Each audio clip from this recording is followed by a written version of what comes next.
right then. So we're going to move on. And I think this is important to a lot of us. It doesn't matter if you're school-aged or not. It's about the future of our country, right? And there's been a lot of angst about the new cabinet member who is the Secretary of Education under the President Trump's administration. Her name is Betsy DeVos. And she's a very controversial figure, very controversial, and my next guest is going to tell us why that is so, as of a myriad of other issues that are going on in education today. I'm one of these people that say these for-profit colleges are some of the most misleading and lethal scams in this country. Very few does it work for like a regular accredited college education. And people are getting the shaft left and right. We can address that. We're also going to talk about Common Core. I don't know if a lot of us understand what Common Core is, other than you have people that say it's a disaster. You know, there was a time where public schools actually worked in this country. And I think that they still work for a select few. It's all about resources. So my next guest is David Kim. David founded C2 Education, the nation's leading test prep, tutoring, and college counseling organizations. He's a graduate of Harvard University. He started C2 out of his college dorm room 20 years ago and has built C2 Education into more than 230 locations across the U.S. David Kim, welcome to the program. How are you? Yeah, good morning, Perry. How are you? Happy Valentine's Day. Dan, same to you. So, David, I'm interested. Tell me what your organization actually does and how it got into 230 locations around the country. Yeah, Perry. I mean, what we do is we have a fundamental belief that, education is the vehicle through which, families can achieve the American dream. And so what we offer are services that really help educate parents and students on how do you apply for colleges, what do you need to do to prepare yourself, whether it's in middle school or high school in terms of coursework, in terms of interest, and really set yourself up for success so that you not only get into your dream college, but also once you get there, you're able to pay for it and able to graduate successfully and really accomplish something bigger and better with your child's life. So let's talk about this. Let's address it from the very beginning. Head Start,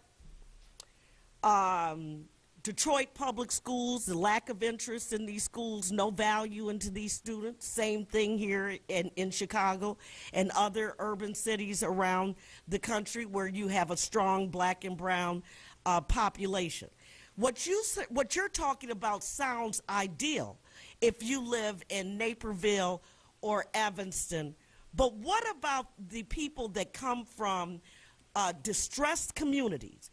Do you have any emphasis or do you have anything that has to, do you do anything to consult in terms of public policy of how people should get a fair education? Or maybe you don't think people should get a fair education around the country, that they should be funded by the tax dollars that they live in. Where are you on this kind of particular issue? Yeah, well, I fundamentally believe, that education is important to all people, right? I mean, it's the vehicle through which, we can gain, better opportunities. And at the end of the day, education has really been positioned, in this country as a very meritocratic system. And so, being able to have, the right resources and the right programs, for all individuals, whether you are in a lower socioeconomic area versus a more affluent area, I think is important. I think the whole issue of education, that we fail to have a proper discussion on, is that it's very complex, right? And the needs of those in impoverished areas, whether it's in the inner cities or in rural communities, will be very different from some of your middle and upper middle, class families in some of the suburbs you name, like in a Naperville or an Evanston, where Right. we have C2 education centers as well. So really thinking about all the complexity and the variables that are there, I think is something that a lot of policymakers, who are politicians, fail to discuss and recognize, and those who are more qualified and more academically oriented, Right. Probably talk about it, but don't have as big a megaphone from which to really discuss how challenging it really is. Tell me why, and I know, but I'm sure some listeners, they're very acquainted with the name Betsy DeVos. I know that the unions around the nation, teachers unions and others, have been very vociferous in their disdain for Betsy DeVos. Tell us a little bit what their fears are, and who is Betsy DeVos? Yeah, I mean, I think, having seen the first 30 days of the current president's administration, I think, concerns and worries should only be more magnified. I mean, we recently obviously had one of his National Security Council member resign this morning. Right. And so when you look at Ms. DeVos, some of the controversy, surrounding her is does she have deep knowledge, deep expertise, and competency to run the Department of Education? I'll be honest with you. I mean, she's been confirmed, so I do hope the best for her. So that's one facet that where I think you had a few individuals from the other side of the aisle kind of come against kind of her nomination. The other area is that she's a huge advocate of charter schools, and so she comes from a very wealthy family. She's never been inside of a public school. Her kids have never been. Her husband have never been inside of a public school. I want to put that against her. I mean, I think, her heart, she wants to do, what's best and right in her mind.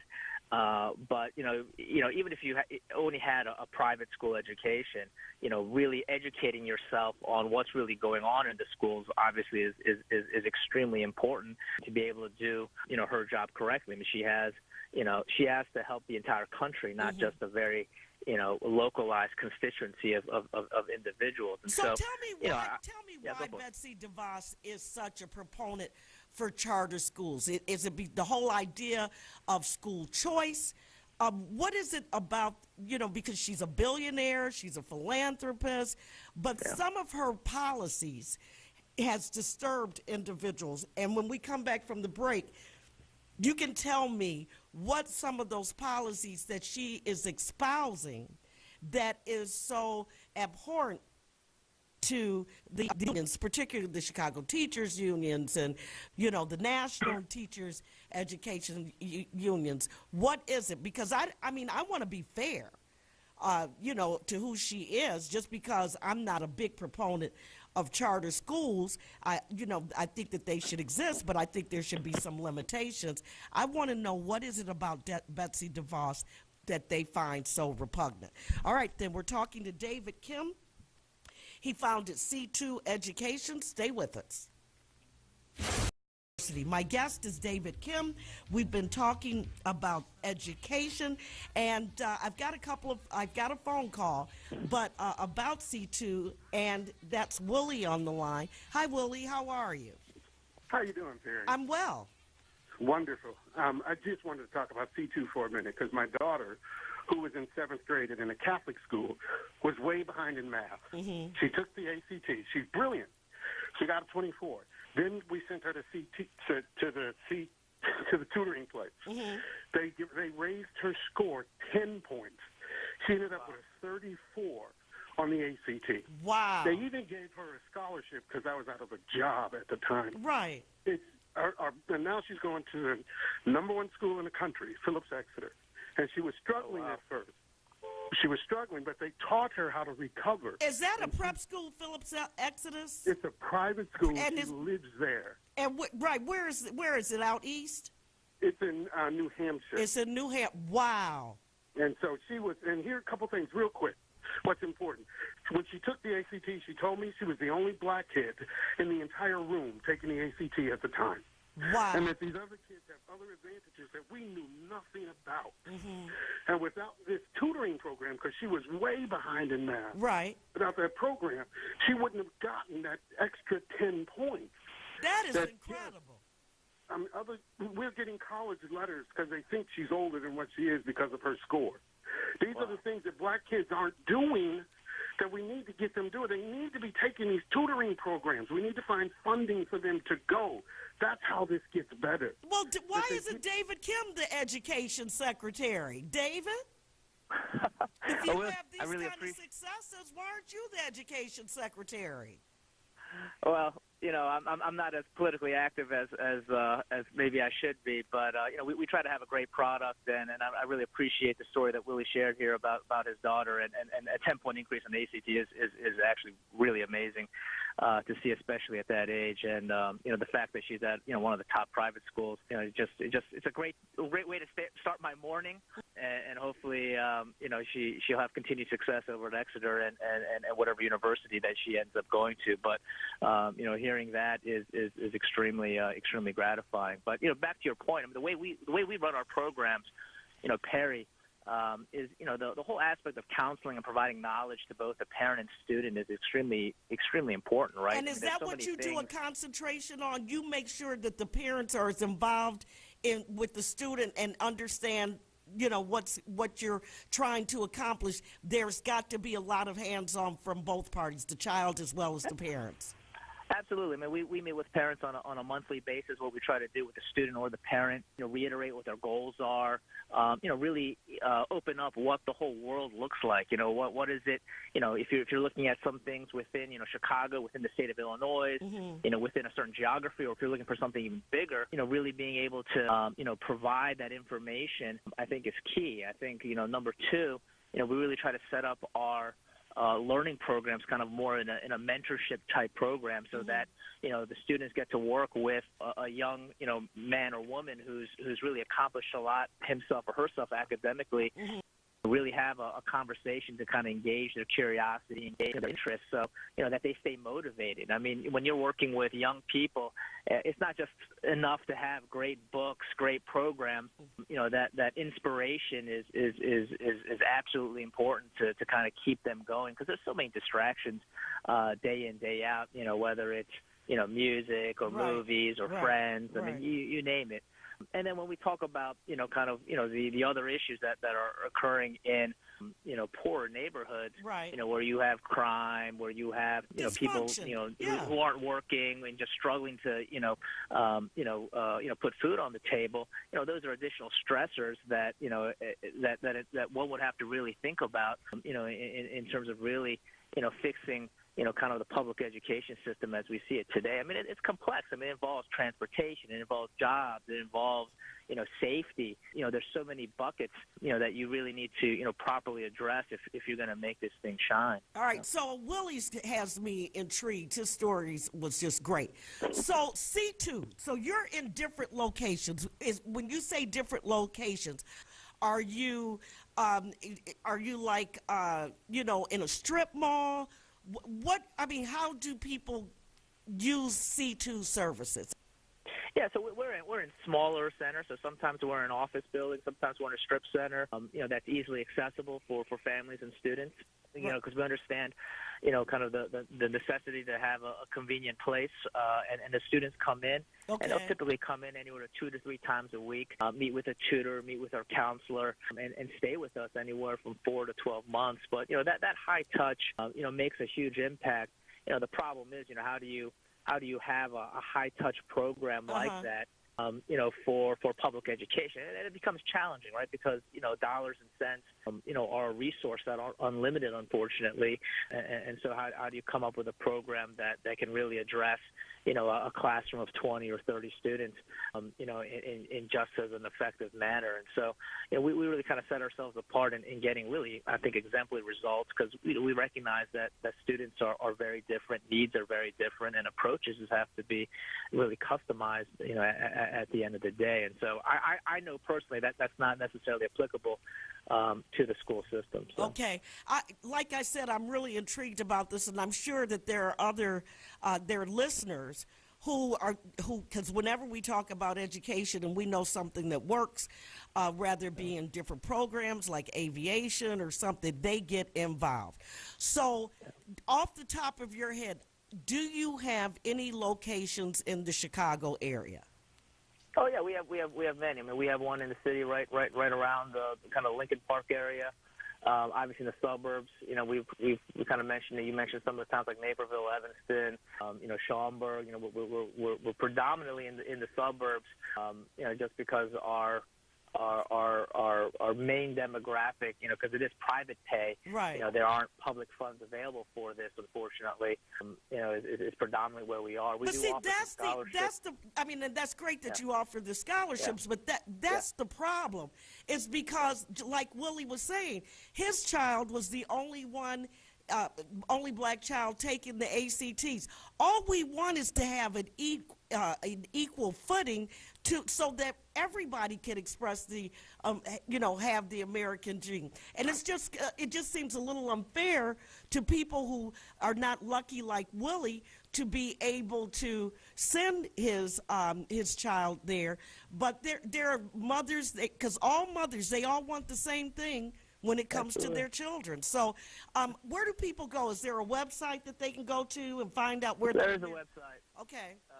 So our website is www.c2, that's the letter C, number 2, educate, educate.com. You know, they can, you know, there's a lot of information on the site. There's webinars that you can sign up for free if you're interested in the college admissions process, if you're interested in, you know, the ACT or SAT, what they're used for. You know, we do provide a lot of free informational services. We do, you know, seminars at public libraries. We typically have teamed up with the National Association of College Admission Counselors. So when they were there last September, I spoke, you know, over there in downtown Chicago as well at the convention center. Okay. So we do a lot of things there to really, you know, at least educate families to know, you know, what is out there. Obviously, in terms of, you know, utilizing our services, you know, if their school, so we typically give our scholarships directly to the counselors. Who can kind of determine who might benefit best from it. You know, if their school doesn't have that, then obviously a lot of it is private pay. But back to Willie's point earlier, and I think the issue with the charter schools, you know, is that it's great to give people the choice to, you know, in theory, hey, I can go to, you know, another school, or I can use my money, you know, for tutoring. But, you know, there is a lack of oversight, and so you see kind of the quality of, you know, whether it's after-school tutoring programs like ourselves, whether it's charter schools, and then you were alluding to kind of the for-profit colleges, you know, that lack of oversight really results in having a mixed bag in terms of quality, and that's where the theory of choice really breaks down. I mean, I think, you know, choice in a market-driven capitalistic society, everybody wants to be able to say, hey, I have the choice of what food I eat, or what clothes I buy, or what car I drive. You know, that theoretically makes a lot of sense, but, you know, if you don't have the right regulations to really mandate, you know, a choice amongst great programs, you know, then that's where it fails, and that's where you saw it fail in Detroit, and where you see a lot of the criticism, you know, that the current, you know, Secretary of Education, Mr. Loss, is being thrown at, is that, you know, she kind of, you know, provided a lot of money and a lot of lobbying towards, you know, kind of the charter school movement. But, you know, there was, you know, no oversight in these schools, and a lot of these schools at the end of the day were much worse than the public schools that, you know, in terms of their offering. So. All right. Well, listen, David, it was really nice meeting you, David Kim, and I'm very impressed in the fact that you started this in your dorm room at Harvard. Is this all you do now, or what else do you do? What'd you get your degree in? So I studied economics. I actually studied a lot on how effective charter schools were. It was kind of the thing that I looked at. I actually saw 17 years ago that the results were actually very inconclusive, and that's why I came up with this concept of C2. And I think there's a lot of other great concepts out there that we should look to mimic. I mean, in closing, I mean, I think there's some programs, I don't know if it's familiar with kind of Jeffrey Kanata over in Harlem doing the Harlem Children's Zone, you know, really providing kind of this counseling and, you know, inspiration and modeling, you know, from a very young age, is very important. I mean, it's important to understand, what's possible and what are the things that we should strive to do.